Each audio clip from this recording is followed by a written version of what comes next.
আসসালামু আলাইকুম রহমতুল্লাহ। শরীফস অনলাইন ইংলিশের পক্ষ থেকে আমি আপনাদেরকে সবাইকে অভিনন্দন এবং স্বাগত জানাচ্ছি এবং এর সাথে সালাম জানাচ্ছি। আসসালামু আলাইকুম রহমতুল্লাহ। প্রিয় ভিউয়ার্স, যারা আমার এই চ্যানেলকে ফলো আপ করতেছেন এবং ইংরেজি শেখার জন্য চেষ্টা করতেছেন এবং ইংরেজি শিখতে যেয়ে বিভিন্নভাবে হোঁচট খেয়েছেন, আশা করি তাদের জন্য এই চ্যানেলটি খুবই উপকারে আসবে। বেসিকলি আমি মূলত একটা 3 মাসের কোর্স প্ল্যানিং করেছি। 3 মাসের কোর্সে যারা ইংরেজি কিছুই বুঝতে পারেন না বা বুঝলেও ঠিকভাবে লিখতে পারেন না, তাদের জন্য বেসিকলি এই কোর্সটাকে ডিজাইন করা হয়েছে। এই কোর্সে আমি কী কী শেখাবো? এই কোর্সে আমি 4টে স্কিল নিয়ে কাজ করব। একটা স্পিকিং নিয়ে কাজ করবো, রিডিং নিয়ে কাজ করবো, রাইটিং নিয়ে কাজ করবো, লিসেনিং নিয়ে কাজ করবো। তারই প্রয়াস নিয়ে আজকে স্পিকিং ক্লাসে আমরা বেশ কিছু ছাত্রদের আমরা কিছু বাস্তব চিত্র দেখিয়েছিলাম। তারই প্রয়াস নিয়ে আজকে একটা বাস্তব চিত্র নিয়ে এসেছি। আমাদের হাবিব ভাই গত 2টে ক্লাসে এম ইজার বা বি ভার্বের কিছু ব্যবহার দেখিয়েছিলেন। প্রথম বি ভার্বের ব্যবহারের মধ্যে দেখিয়েছিলেন যে বর্তমানে কর্তার কোনো কিছু হওয়া, আর পার্ট 2 দেখিয়েছিলেন যে বর্তমানে কর্তার কোনো জায়গায় আছে। আজকে দেখাবো বি ভার্ব দিয়ে বর্তমানে কর্তার কোনো অবস্থা।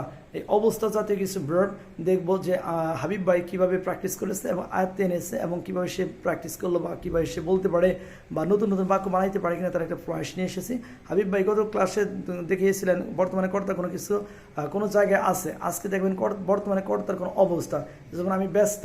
তাহলে এইটা দিয়ে আপনি কীভাবে ফ্লুয়েন্সি আনতে পারেন বা এটা আপনার কতটুকু উপকারে আসবে বি ভার্ব দিয়ে স্পোকেনের জন্য বা রিটেনের জন্য বা আপনার ফ্রি হ্যান্ডে লেখার জন্য কতটুকু উপকারে আসবে, এটা নিয়ে আপনি একটু প্র্যাকটিস করেন। ভিউয়ার্সদের উদ্দেশ্যে কীভাবে তারা প্র্যাকটিস করবে, অনর্গত আনার জন্য তারা কি করবে? জি, আমি আজকে এমিজার দিয়ে আমি মানে অবস্থা বোঝাবো, নাউনের অবস্থা বোঝাবো, ব্যক্তির অবস্থা বোঝাবো। তো আমি শুরু করছি এমিজারের ব্যবহার দিয়ে ব্যক্তির অবস্থা সম্পর্কে। আই এম বিজি, আমি ব্যস্ত। আই এম নট বিজি, আমি ব্যস্ত না। এম আই বিজি, আমি কি ব্যস্ত। এম আই নট বিজি, আমি কি ব্যস্ত না। ইউ আর বিজি, তুমি ব্যস্ত। ইউ আর্নড বিজি, তুমি ব্যস্ত না। আর ইউ বিজি, তুমি কি ব্যস্ত। আর্নড ইউ বিজি, তুমি কি ব্যস্ত না। ইউ আর বিজি, তোমরা ব্যস্ত। ইউ আর্নড বিজি, তোমরা ব্যস্ত না। আর ইউ বিজি, তোমরা কি ব্যস্ত। আর্নড ইউ বিজি, তোমরা কি ব্যস্ত না। উই আর বিজি, আমরা ব্যস্ত। উই আর্নড বিজি, আমরা ব্যস্ত না। আর উই বিজি, আমরা কি ব্যস্ত। আর্নড উই বিজি, আমরা কি ব্যস্ত না। দে আর বিজি, তারা ব্যস্ত। দে আর্নড বিজি, তারা ব্যস্ত না। আর দে বিজি, তারা কি ব্যস্ত। আর্নড দে বিজি, তারা কি ব্যস্ত না। হি ইজ বিজি, সে ব্যস্ত। হি ইজন্ট বিজি, সে ব্যস্ত না। ইজ হি বিজি, সে কি ব্যস্ত। ইজন্ট হি বিজি, সে কি ব্যস্ত না। শি ইজ বিজি, সে ব্যস্ত। শি ইজন্ট বিজি, সে ব্যস্ত না। ইজ শি বিজি, সে কি ব্যস্ত। ইজন্ট শি বিজি, সে কি ব্যস্ত না।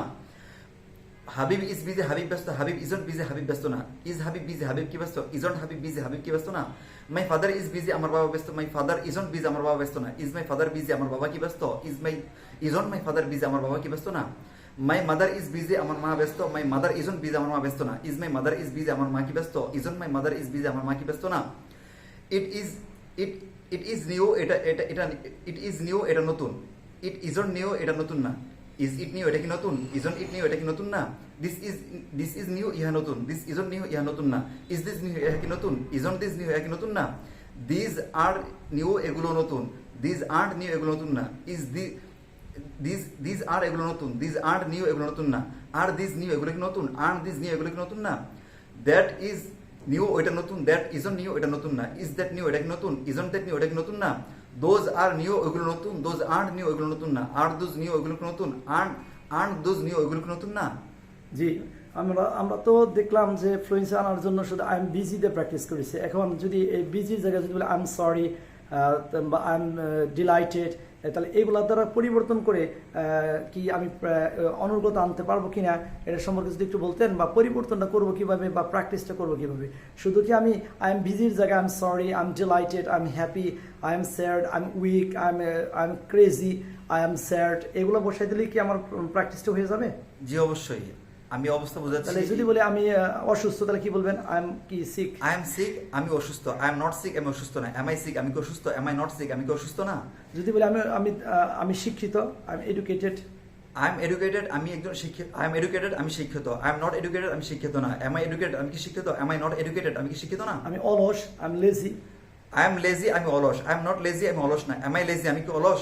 এম আই নট লেজি, আমি কি অলস না। তাহলে আমরা ভিউয়ার্স, আপনারা দেখতেছেন আমরা শুধুমাত্র অবস্থা অ্যাডজেক্টিভটাকে পরিবর্তন করব। এইভাবে পরিবর্তন করে করে আমরা অ্যাডজেক্টিভ জায়গায় নতুন নতুন অ্যাডজেক্টিভ নিয়ে আসি। আর এইভাবে যদি প্র্যাকটিস করি অবশ্যই আপনাদের অনুকূলতা আসবে আশা করি ইনশাল্লাহ। শরীফস অনলাইন ইংলিশের পাশে থাকবেন এবং প্র্যাকটিসগুলো দেখতে থাকেন ইনশাল্লাহ।